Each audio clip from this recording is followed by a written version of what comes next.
నమస్తే అందరికి, అందరు ఎట్లున్నారు? డే 69 ఆఫ్ ప్రెప్ సిరీస్ అని అంటారా అనుకున్నారా? అంటే ఎస్, ఈసారి కూడా బెంగినట్టే. కొత్తగా ఏం జరిగింది? అనుకునేదే అయింది.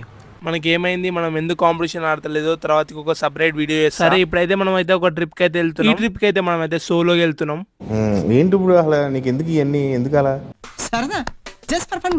ఎట్లాగో మనకి ఇన్స్టాగ్రామ్ లో రీచ్ అంతా పోయింది. ఇప్పుడు ట్రిప్ కి వెళ్తున్నాం కదా, బ్లాగ్స్ తీసి పెడదాం అనుకుంటున్నాం. చలోగా మనం సికింద్రాబాద్ రైల్వే స్టేషన్ కి అయితే వచ్చేసినాం. ఇంతకీ మనం ఎక్కడికి వెళ్తున్నామో చెప్పలేదు కదా. గాడ్స్ ఓన్ కంట్రీ కేరళకి అయితే వెళ్ళబోతున్నాం. నేనైతే థర్డ్ ఏసీ బుక్ చేసుకున్నా, ఎందుకంటే మనం ముంగట మంచి అమ్మాయిలు. మన ట్రైన్ అయితే స్టార్ట్ అయిపోయింది. నేను అనుకున్నట్టుగానే నా ముంగట ఒక మంచి అమ్మాయి పడ్డది, కాకపోతే ముస్లామే. పర్లేదు సార్, వదిలేండి. బేసిక్గా నా జాతకమే అంతండి, మనకు నచ్చింది ఉండదు. ఇంకా హైలైట్ ఏంటంటే నా సీట్ ఆమె తీసుకొని ఆమె అప్పర్ పెడితే నాకు, ఆమె మలయాళం, ఆమె ఏం చెప్తుందో నాకు ఏం అర్థం కాదు. అసలుకే మనకు జాలి దయాకరణ ఎక్కువ కాబట్టి మన సీట్ ఇచ్చేసి మనం అయితే డోర్ దగ్గర నిలబడ్డాం. లాగేసుకున్నారు కదరా. ఈ ఊరి పేరు ఎక్కడో విన్నట్టుందే. ఈ ఊర్లో ఒక ఫేమస్ పర్సన్ ఉంటారు, ఎవరో తెలిస్తే కామెంట్ చేయండి. ఎట్లాగో మన సీట్ స్కామ్ అయింది కానీ తిరుపతి వచ్చేంత వరకు డోర్ దగ్గరే నిలబడ్డా. ఓకే, నెక్స్ట్ వీడియోలో మళ్ళీ కలుస్తా ఉంటా. బాబాయ్.